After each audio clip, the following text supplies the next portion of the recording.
welcome to Tate's Google Hangout. This week we're discussing art and fashion, so I'm hoping you're all at home relaxing in your designer onesies, as we are, as you can see. We're going to be unpicking the seams of how art and fashion interweave with one another. And as always with a Google Hangout, we have some lovely people here in Tate Britain, as well as contributors out there in the interweb who we'll be talking to. So with me here tonight, we have three fantastic contributors. Over here, with the red hair, we have Amber Butchart. Amber is Associate Lecturer in Cultural and Historical Studies at the London College of Fashion. She hosts regular talks at the V&A looking at the costumed body in performance and fashion. Amber also co-presents a weekly radio show, Peppermint Candy, on Jazz FM. Next to her, we have Stephen Jones. Stephen is a fashion designer specialising in millinery, which of course is the designing and making of hats. His work has been collected by the Metropolitan Museum of Art in New York and the Louvre in Paris, and last year he participated in the Fashion and Art Collusion project for the Cultural Olympiad, which acknowledges the long-standing relationship between fashion and art. And then next to me, I have Oriole Cullen. Oriole is Senior Curator of Contemporary Fashion and also the Fashion in Motion series at the V&A Museum. She's been at the V&A since 2006 and during this time has worked with a number of leading designers, including Stephen Jones, Gareth Pugh, Yohji Yamamoto and Erdem. Okay, and out there in the interweb, I'm going to wave at you out there, we have Disneyrollergirl, Navaz. Hello, Navaz. Hi, how are you? Navaz is also known as a Disneyrollergirl, is a freelance fashion editor and consultant. Her popular blog was launched in 2007 as an anonymous fashion insider, which Navaz uses to write about her encounters working in the fashion industry. And we have Rory Hutton. Rory, are you there? Oh, beautiful bow tie, Rory. You look gorgeous. Rory is a fashion designer based in London. Earlier this year, his debut menswear accessories line was launched by Fortnum & Mason and more recently Brown Thomas in Dublin. Rory has previously drawn inspiration from the pre-Raphaelites' love of nature. So we're all here, hanging out.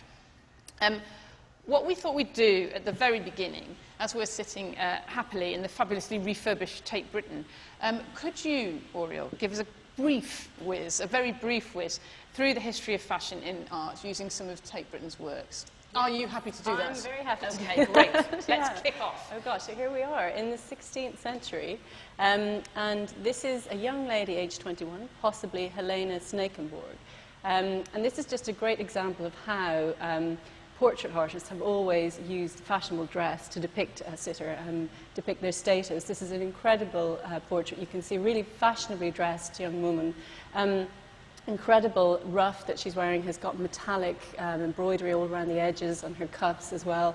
This beautiful floral embroidery on her linen sleeves, and then this very strong stays, which is the bodice that you can see. It was really shaping her in that very fashionable. She doesn't look like she would be very easy for her to bend down. No, I think it's pretty stiff. But so that just is a good example of how fashion and portraiture certainly have always sort of sat very well together, particularly in this period. Moving forward to the 18th century, this is a nipping forward. This is a Joshua Reynolds image, and this is a great example of how Reynolds was sort of looking at the vogue for the neoclassical in art and really trying to present something that was timeless. So he was working against fashion, and he really wanted to depict these sitters in a sort of timeless beauty. So he used these wrapping gowns, as they're referred to, you know, the idea of classical beauty, and he thought it was evoking classical statuary and sculpture. Kind of drapery. Exactly, but actually you can still see the fashionable line through that. You can see her corsetry and, of course, her hair. So it's, you know, it's very hard to sort of completely get away from fashions of the time. Popping forward again. This is Tissot, Holiday, and this is from the 1870s. And I think we might be coming back to this later, but this is a great example of how artists working in the Impressionist field were very much interested in fashion and using fashion to record a sort of immediacy of daily life and their time. And very casual, relaxed. Well, yeah, I mean, it's interesting, and I think we'll sort of speak later probably about that. But this is a great image because it just shows this sort of, embodies that whole frou-frou approach of the Edwardian era. It's a Singer-Sargent painting of Mrs. Carl Mayer and her children. And in 1902, a lady called Mrs. Eric Pritchard published a book called The Cult of Chiffon. And it was all about these layers and layers of chiffon, these pinks and colours. And this really sums up that whole idea of sort of female softness and very sort of beautiful clothing, highly impractical. This is a great contrast because it's a painting of a nude, but it was very controversial at the time that it was painted because she's wearing a fashionable garment. And it was painted in 1900? 1900, Philip Wilson. It's, well, Stephen, it's a hat. Yeah. Wonderful She's pretty much just wearing a hat. Exactly. We can say that. And once you inject sort of fashionability into a nude, suddenly people saw her not as a nude, but as naked. You know, so it became quite very interesting. Yeah, it becomes much more provocative and sexual. Yeah, exactly. Edward Burra. Fantastic image, yeah, this one. it's wonderful, and he was a wonderful recorder, again, of modern life. I suppose we'd say the Jazz Age. This fabulous modern girl, 1920s. She's leaning against a counter. She's got a cloche hat on, these big button earrings, her big fur collar and cuffs. And then in the background, what I love is a tiny detail. You can just see behind the light bulb, a girl outside is wearing these stilettos and a tiny little ankle bracelet, which again was a real fad in the 20s. So he really picks up on these sort of fashionable situations to depict life at the time. Another great one. It's a beautiful portrait of Duchess of Argyll, and she is wearing a jacket that appears to be Schiaparelli, and it's a very, you know, Schiaparelli, which again I think we'll be speaking about later, very closely tied to art and surrealism. You can see this landscape sort of disappearing behind her, and this very heavily embroidered jacket, and these very sharp shoulders, which were very typical of Schiaparelli. Reminded of the mountains behind her. Yeah. So yeah, exactly. So wearing that one. And another classic. Yeah, and this is wonderful David Hockney portrait of Celia Birtwell and Ozzie Clark. And I believe Celia Birtwell still has this dress. She very kindly lent it to us for an exhibition a few years ago. You know, it's a wonderfully evocative portrait and really sums up the fashion of the time, not just Celia, but of course what Ozzie Clark is wearing with the flared trousers. And both of them fashion designers themselves. Exactly, yeah, lovely. That was a fantastic whiz through. I'm so impressed. We've done it now. Shall we all go home? That's it. Very good. We thought we'd look at three kind of art movements with a particular kind of close link to fashion. We're going to start off with pop art because it seems quite an obvious one to start with. We think of Andy Warhol, who not only had kind of, obviously he was an artist, but he had connections with music and fashion, and I mean, he had his own fashion magazine for a start. He had an interview, and he moved easily between all these different worlds. His work is still used today. Raf Simons at Dior has used work from the Warhol Foundation for this year's autumn-winter collection. I think we've got a few images of this. I wondered, there we are. So they're very beautiful because they're very fashion-y images, aren't they, but put onto a bag. Yeah. I mean, I work with Dior, and Raf loved these drawings. He always had done. And just the idea of slapping them on the side of a handbag is really sort of the evocation of pop art in the way that it worked in the first place anyway. Because it's a kind of sampling. It takes something out of context and puts it somewhere else. I rather like those as well because they don't seem very Warhol to me. I mean, the actual drawings themselves are quite subtle and not what you completely associate with pop art as an image. Well, these are very, very early images from Warhol. This is when he was really doing advertising drawings in the early 50s. And actually, I went to the Warhol Foundation earlier this year, and I happened to find out that many of those drawings, in fact, the early line drawings were done by his mother, and then he filled them in. Amazing. So they're not even, they're Warhol's mother's drawings. Yes. Fantastic. I love that. Liechtenstein was also used it's even still referenced now with the kind of little dots on people's dresses, but I think another frock that we should perhaps reference is Yves Saint Laurent Mondrian dress. This is it's a very beautiful and graphic image we see here, and it was used on the front cover of Vogue in 1965, and it's still referenced now, isn't it, Amber? I mean, I've seen people wear dresses very, very similar to this now. Do you think it's just used because it's a great graphic print, or is there something kind of deeper going on? Well, I do think that the specific graphic quality really chimes with fashion designers, and especially with the kind of silhouette, that kind of mid-60s silhouette, the shift dress. It works. It's like a canvas, isn't it? That kind of shape. But it wasn't actually the first time that really graphic sort of designs were used by an art movement, because I think the Futurists published a couple of manifestos on clothing in around sort of 1911, 1913. And they were actually quite brilliant, because they had this whole idea that clothing should be really utilitarian. So they were almost like kind of like boiler suits, but they really hated black.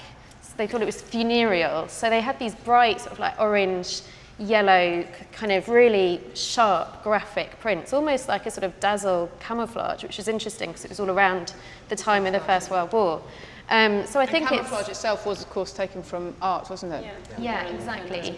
Yeah. Around that time, yeah. And then also, sort of more recently as well, you get people like the Louis Vuitton and Yayoi Kusama collaboration as well with the polka dots. That's like the sort of one of the perfect fashion art collaborations, because it's a print that works so perfectly for fashion, for translating onto fabric.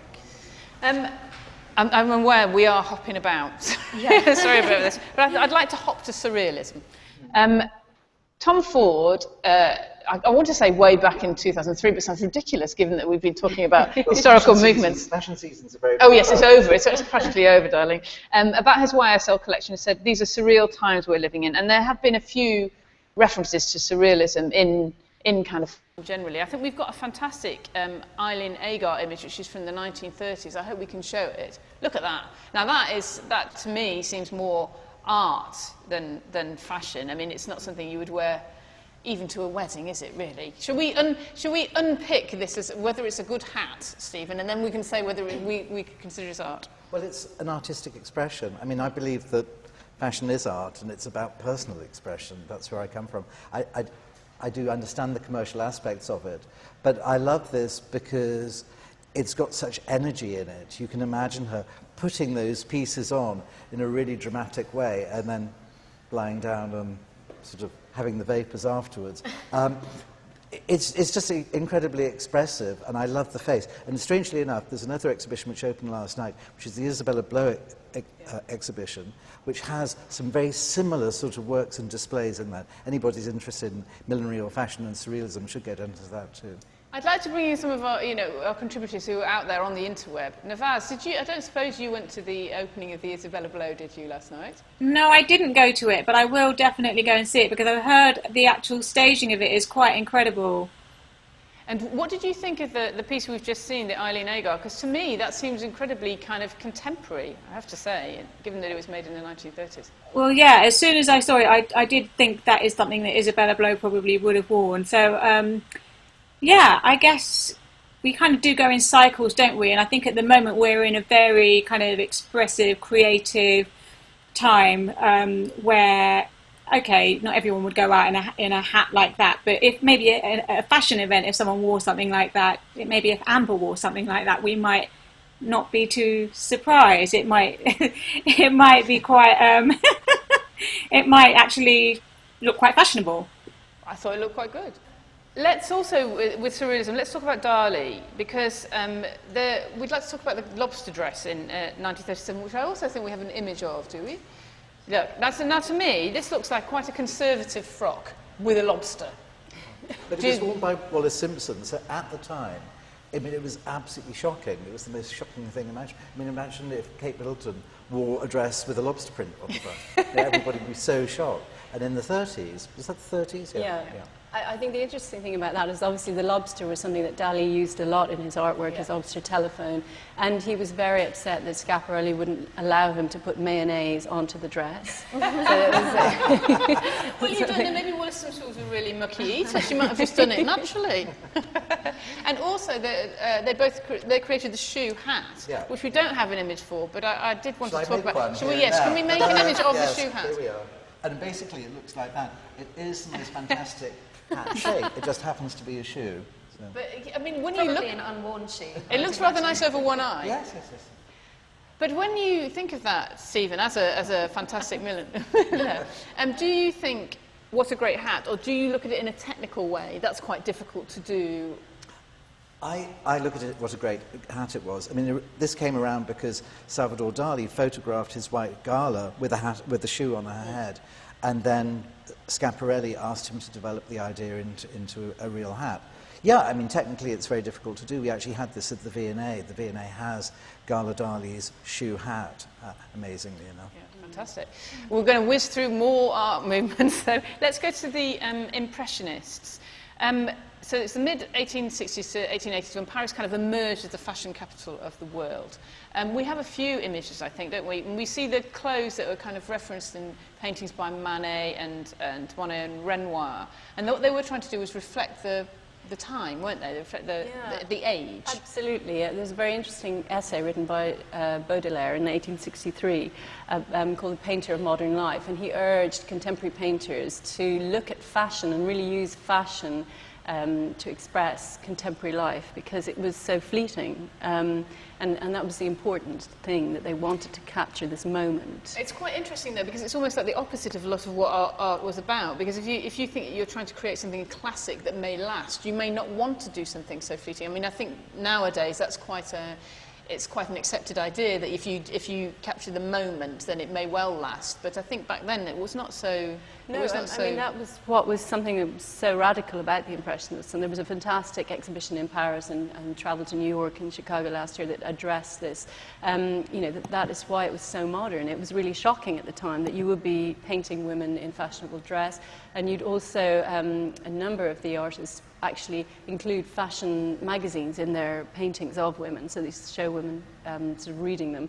Cézanne actually took compositions for some of his artwork from fashion magazines. So it's amazing, yeah. They do it around people do it around the other way. Yeah, so it is. Yeah, there is a sort of real relationship at that moment. Yeah. Rory, I'd like to bring you in. Where are you? Are you there? I know that some of your work has been inspired by the pre-Raphaelites, and I'm interested in that relationship of how you look to art as a designer to kind of help your own work or to inspire your own work.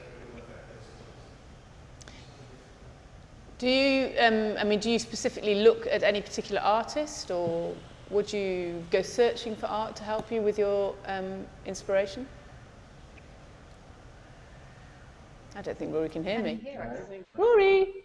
No, you can't hear me. Hello, hi. Ah, you can hear me. Yes, I lost you for a moment. Sorry, it was a slight delay. It's the modern world. Okay. Imagine I'm tapping out a kind of telegram to you. What I was keen to find out is how, I know that you've used the pre-Raphaelites, so this inspired part of your own work, and I wondered if that's something that you like to do, if you like to go out and use art as inspiration. Yes, absolutely. I mean, I'm always at exhibitions, etc. And even this evening, listening to you talking about the classic, the dress with just the lobster kind of slapped on, I kind of thought I had sort of taken bow ties and just kind of slapped an image onto it that doesn't really belong on it. So maybe in some ways I'm more inspired than I've realised. Yeah, well, that's good. I'm glad to hear we're inspiring you. We're going to move on to kind of more modern art, I think. Before we do that, I think we'll have a little break for some VT, which will show us three designers. We've got Lulu Guinness, Jonathan Saunders, and Preen on how art has fed into their work. What I really love about this photograph is that it's strong, it's graphic, it's black and white, it's of a woman. I'm obsessed with women's faces, and a lot of my bags are either lips or eyes or the whole face or just eyelashes and a fringe. But the fact is that it's called Nude London. I love, because that's what my bag's called. It is the London tote.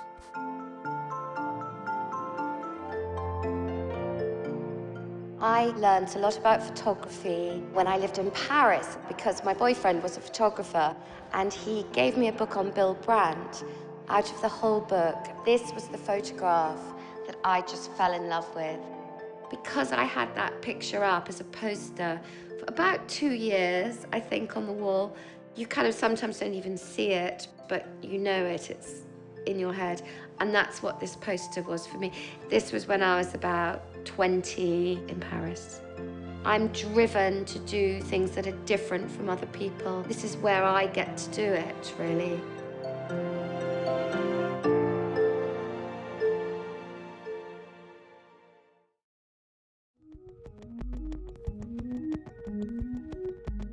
Positioning of a print design on a three-dimensional form is why I find sculpture so easy to relate to, because you're taking something that is a balance of colour, you're taking something that's quite flat and you're putting it on somebody and they're having to wear it, and it's automatically, it becomes a very different thing.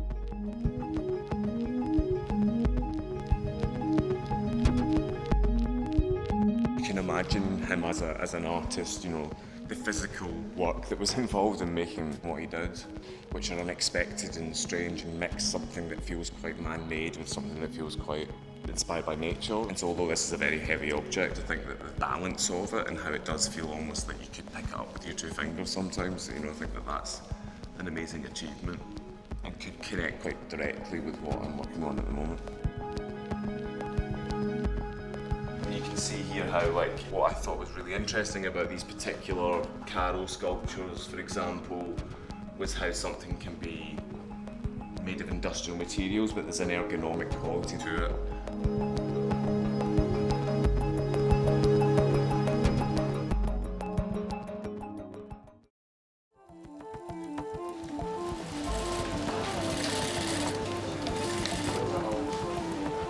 We were looking for a starting point for resorts, so we were thinking, okay, what do you want from a resort collection? Looking at pictures, paintings that we thought would evoke that feeling of holiday. The Hockney picture, Bigger Splash, came to mind, obviously. When you're doing resort, you're thinking of somewhere of a sort of a romance, of a dream, of an ideal. It's a desirable painting, and I think you almost desire to be there. You want to sort of... It was the mood and the atmosphere, as much as anything that it evokes. Almost get the feeling of diving into the cool water, it being so hot there. Because we were launching a swimwear collection for resort as well, it seemed perfect to use that as an inspiration.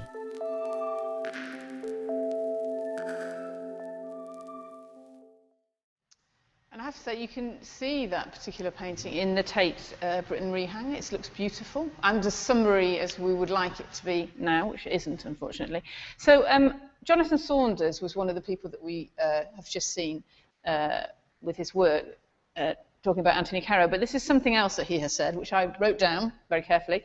He said, "Fashion is a business. I am in the service industry. My job is about meeting consumers' needs, which is totally different from fine art, which is about personal expression." Stephen, what would you say to that? Well, I think fine art's about meeting consumers' needs too.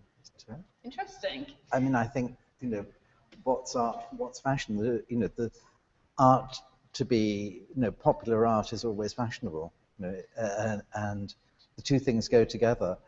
When I create and when I work with most designers, I'm surprised he said that actually, because I think that for him, you know, clothing is his self-expression. That's why he's a fashion designer. I think fashion often gets tarred with this kind of commerciality brush, actually, and it's used to kind of denigrate it.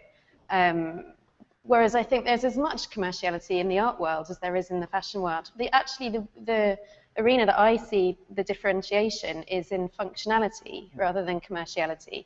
Like fashion is design, it has to fulfill a purpose, a function, whereas art is more kind of ethereal in that sense, I think. I mean, there's a huge difference between the Saint Lion dress and the T-shirt from the Gap. You know. Yes, very That's much. clothing, and the thing's fashion. Yeah. Navas, can you think of kind of successful fashion art collaborations? I'm thinking actually, you know, there's obviously been some in the past of things like McQueen and Damien Hirst, and recently we've got kind of Louis Vuitton and Jake and Dinos Chapman. I mean, do you think of, can you think of kind of good collaborations between the art and the fashion world? Well, I mean, you know, there's so many of them now, and I would say that, especially with Louis Vuitton, it's been so incredibly successful in as much as a lot of people. I would take the example of Yayoi Kusama, who had an exhibition on at the Tate, obviously, and a lot of people wouldn't have known who that was. I really think that the fashion collaboration gave that so much extra press coverage that would have helped, you know, spread that, you know, the name, to bring an artist to a wider audience, essentially. So I think that was a great collaboration. The other thing, another point I wanted to make was that you get designers. Can you hear me? Yep. Okay. You get designers like Miuccia Prada and Comme des Garçons, and the more kind of avant-garde designers who will put quite well, avant-garde collections on their catwalk. But then when you look at the selling collection, it's actually there can be quite a big difference. And Alexander McQueen especially will show a very striking artistic collection on the runway. But then when you look at it in the store, it could be almost a different collection. So I mean, that's kind of answering another question, the previous question. But you know, I think. Let's have do we have some of the images of McQueen, and we do, don't we? Yeah, there we are. Look, these are very art images, aren't they? I think. And I think that and when you think considered very successful, weren't they? Yeah, they're just celebrating their 10th anniversary. I think they're quite, yeah, they've. But McQueen himself was considered more, I suppose, within the fashion world, considered more of an artist within that world, wasn't he? Why do you think that was? Because he was.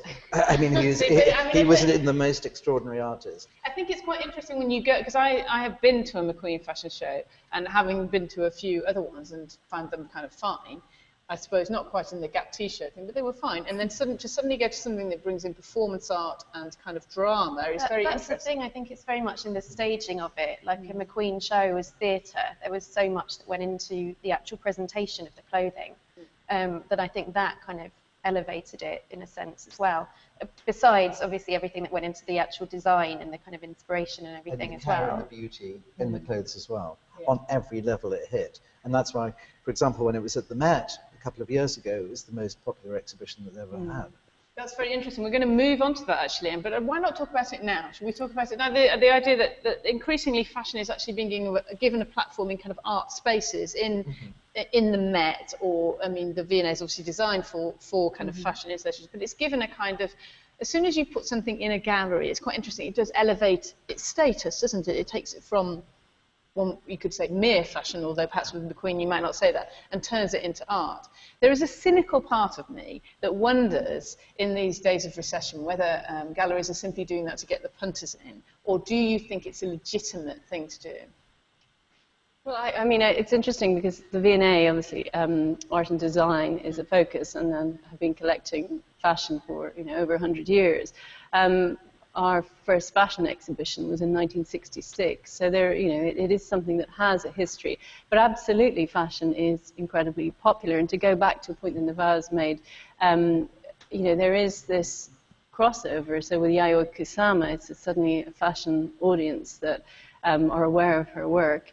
I think with a lot of museums and galleries, a fashion exhibition will bring in an audience that wouldn't necessarily go to the gallery or museum. And then, you know, once they're in there, they sort of realize that it's an interesting space, and that's something, you know, that they will return to.